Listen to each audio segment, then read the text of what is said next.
We are back again. We are being joined by the world champion, Magnus Carlsen. Magnus, congratulations on the match victory. How did it go? No, thank you.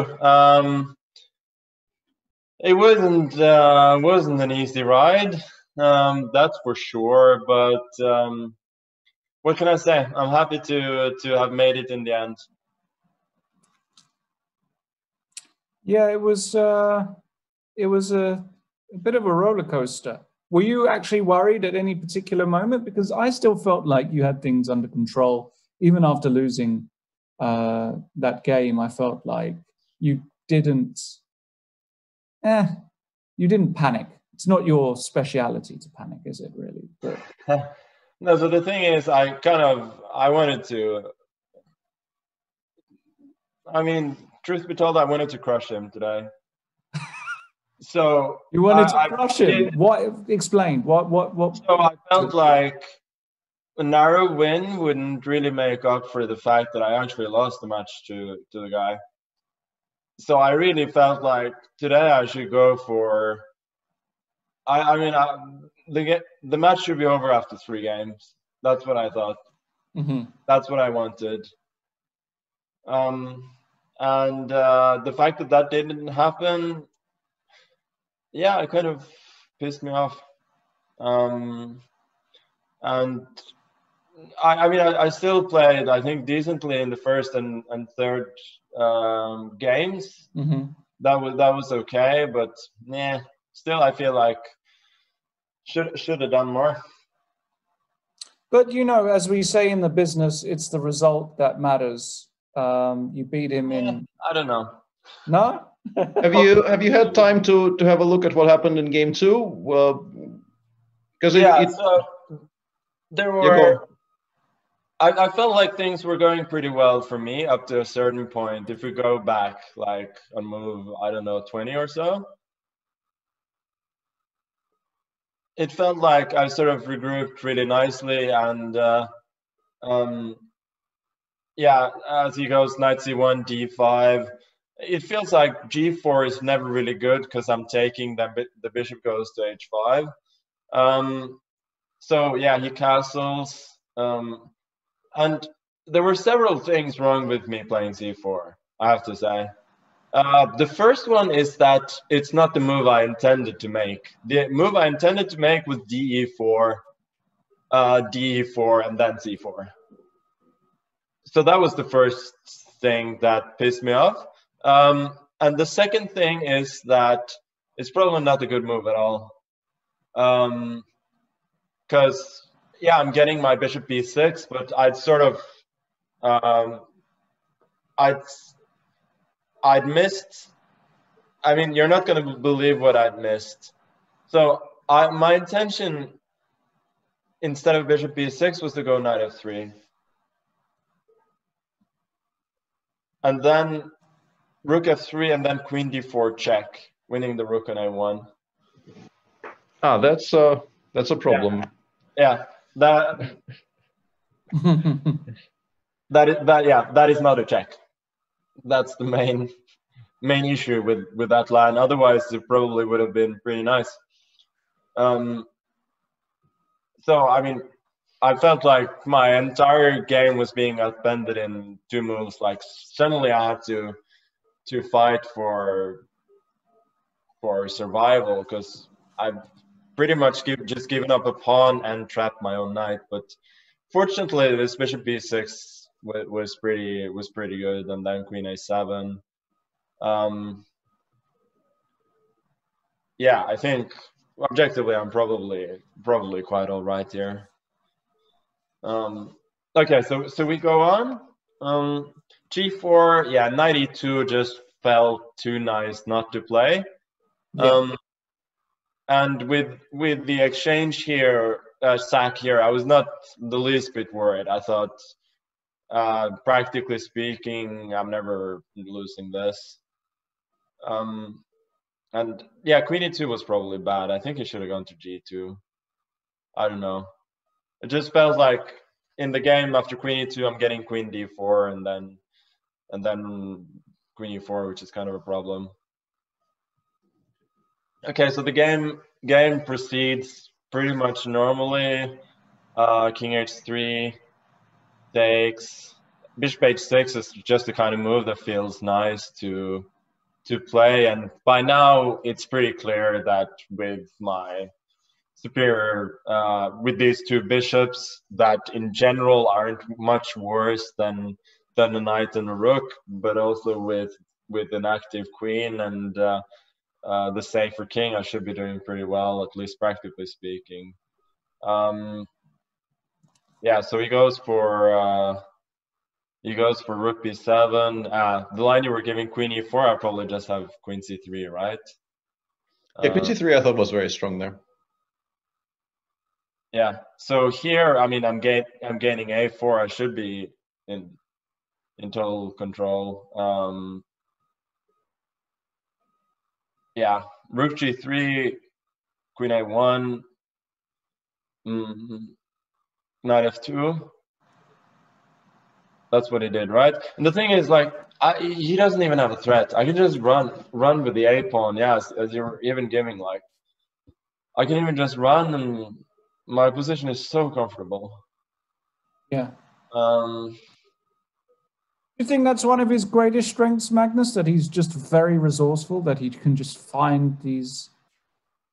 You know, when he's in, because he does get, you know, outplayed still quite often at the top level, but he's yeah, no, obviously it's what keeps him afloat, and that he's just devilishly tricky tactically speaking. So he's obviously a good chess player all around, but I think he must expect to be outplayed from time to time against the best in the world. But sure. Yeah, he's just very, very slippery, and I think he's done in general a decent job of not losing immediately here. But I still think that, practically speaking, after a move like a4, he would have been really, really hard pressed to get anything out of this game. It really is sort of hard to imagine what can go wrong. You can try something like rook d3. But I think at the very least I can just do rook f8 here and ask him what he's actually got. Yeah, rook d7, bishop d5 looks very, very good. Yeah, I thought the other rook.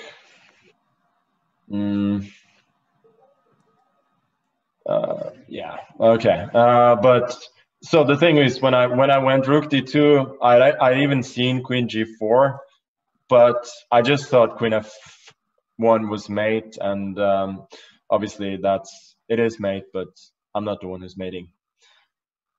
I just hadn't seen rook g2 at all. All right. Well, look, congratulations. So who have you got next, actually? You've got a day break and you've got... Yeah, I think I have Fabi next. Yeah. Who's that? No. I was saying, who's that? No, that's going to be an interesting one, because as well, you know, a lot of people were saying Fabi struggles at these time controls, and I said that, you know, against Jan, if Jan doesn't put the ball in the back of the net, as we say in the business, he could get punished. So you're not going to take Fabi lightly at all, are you?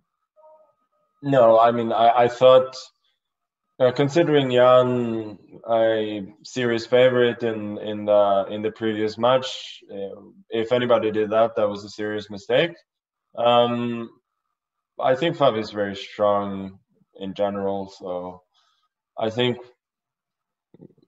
it's going to be a bit difficult, but I'm hoping to be slowly playing myself into form at this point. All right. Anything from you, Peter? Any questions for Magnus? Yeah, that last bit is what we were sort of discussing on air for the past couple of days. How difficult it is. I understand you are one of the most practiced people at playing chess online, but still, there has to be a bit of a gap to bridge between, let's say, playing 15-10 over the board and 15-10 online. And it did feel like today for most people, maybe Anish accepted somewhat strangely, it's getting closer to where the standard has to be, but it should still take some time. And how much of a factor do you think that is, Magnus? Just staring at the screen for 2 hours or 3 hours straight. No, I felt like it was definitely easier today. So now I feel pretty much adapted at this point. There's no worries there.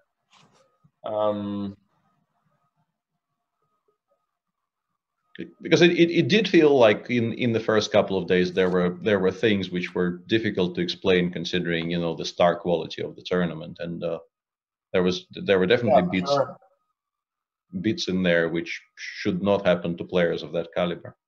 But there was a lot less of it today, so I think people are getting adjusted.